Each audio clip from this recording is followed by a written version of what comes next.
하늘을 나는 드론, 그 이면에 숨겨진 수많은 위협들. 기술이 발전할수록 우리는 더 많은 정보를 노출하게 됩니다.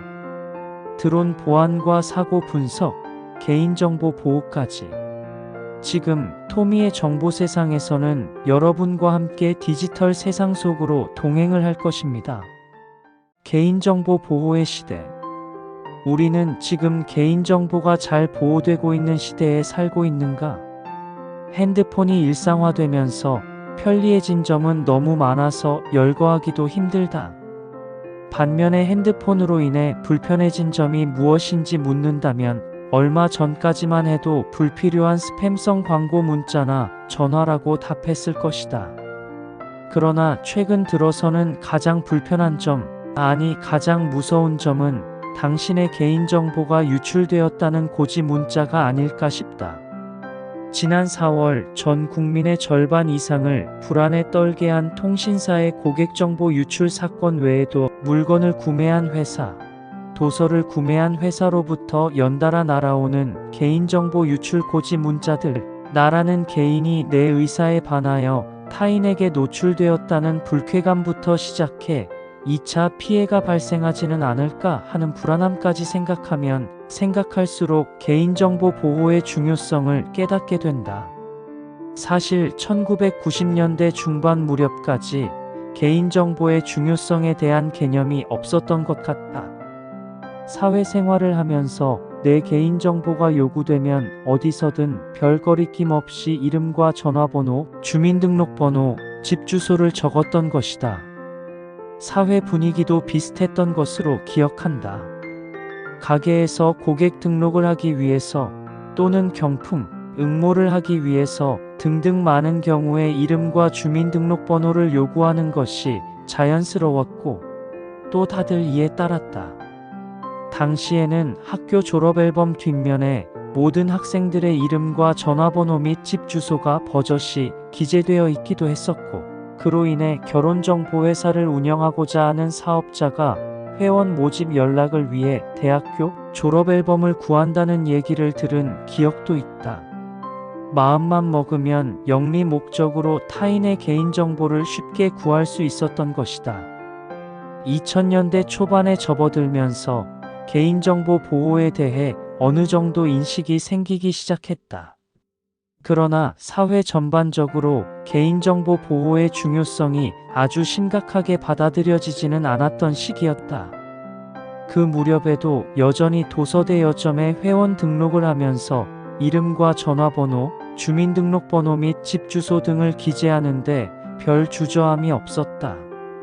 그런데 어느 날 후배 한 명이 말하기를 자기 집 근처 비디오 대여점에서 비디오를 대여하려고 했더니 회원 등록에 주민등록번호를 요구하기에 불쾌해서 그냥 비디오 대여를 포기하고 나왔다고 불평을 했다.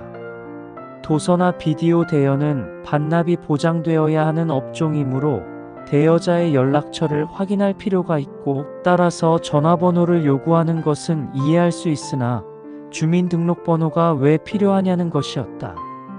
이에 대해 후배를 향해 그냥 기재하면 되지 뭘 이리 까다롭게 굴고 유난일까 하고 생각했었다. 지금 돌이켜 생각해보면 후배의 문제 제기는 유난스러운 것이 아니라 당연한 것이었는데 말이다. 인생은 참 알 수 없다.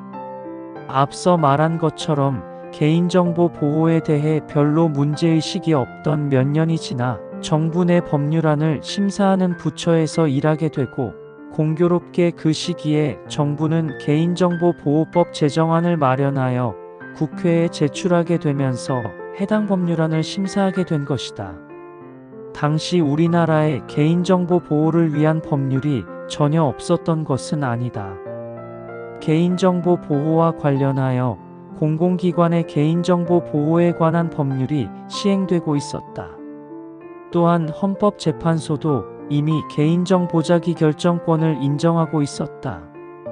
헌법재판소는 인간의 존엄과 가치, 행복 추구권을 규정한 헌법 제10조에서 도출되는 일반적 인격권 및 헌법 제17조의 사생활의 비밀과 자유에 의하여 개인정보 자기결정권이 보장된다고 하면서 해당 권리는 자신에 관한 정보가 언제 누구에게 어느 범위까지 알려지고 또 이용되도록 할 것인지를 그 정보 주체가 스스로 결정할 수 있는 권리, 즉 정보 주체가 개인정보의 공개와 이용에 관하여 스스로 결정할 권리를 말한다고 보았다.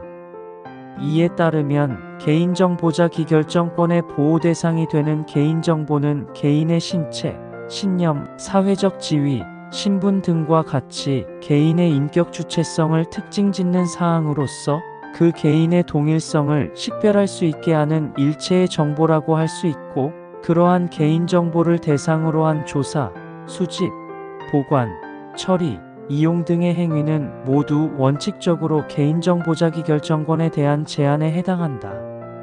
그러나 법률 제목에서 짐작할 수 있듯이 개인정보 보호 의무가 있는 규율 대상은 국가행정기관, 지방자치단체 등 공공기관에만 국한되었고, 그 밖에는 아무런 제한 없이 개인정보가 수집, 이용되었다. 그러다 보니 점점 개인정보 유출이나 오남용 문제가 대두되었고, 이에 정부는 2008년 공공부문과 민간부문을 망라하는 개인정보 처리 원칙을 규정하고 개인정보 침해로 인한 국민의 피해를 예방 및 구제하기 위하여 개인정보 보호법안을 마련하고자 한 것이다.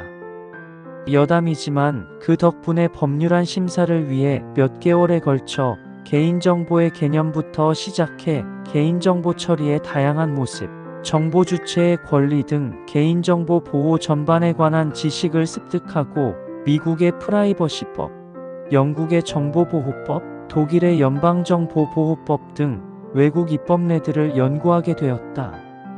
이후 개인정보 유출이 문제된 사건 등을 다수 수행하고 계속 행정법 및 개인정보 보호 분야에서 일하게 되었으니 정부의 개인정보 보호법 제정안을 심사한 경험이 큰 도움이 된 셈이다.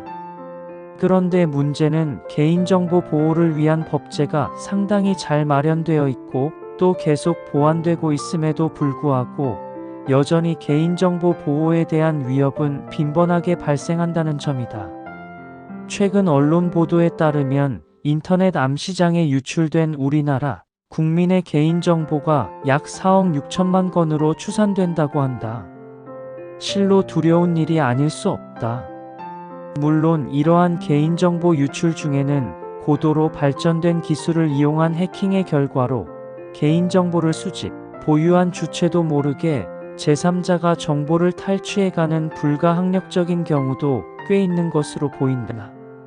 그러나 또 다른 사례들을 보면 개인정보 보유 주체가 개인정보 보호의 필요성을 충분히 인식하지 못하여 필요한 관리나 기술적 조치를 충분히 다하지 않은 데서 기인한 경우도 있고, 법률에 규정된 내부 통제 절차들을 지키지 않아서 발생한 경우도 있으며, 나아가 개인정보를 수집, 보유한 주체가 스스로 오용하거나 악용하는 경우도 상당하다. 과거에는 소비자가 제품 가격을 보고 구매를 결정했다면 오늘날에는 제품을 만드는 기업의 사회적 공헌도 또는 윤리의식을 보고 구매를 결정하는 시대다. 일련의 사건들로 국민들의 개인정보 보호에 대한 관심이 더더욱 높아지고 있는 오늘날에 비추어 볼 때 앞으로 국민은 개인정보 보호 수준이 높은 기업의 물건을 구매하는 시대가 도래할지도 모른다. 우리는 개인정보 보호의 시대에 살고 싶어 하는 것이다.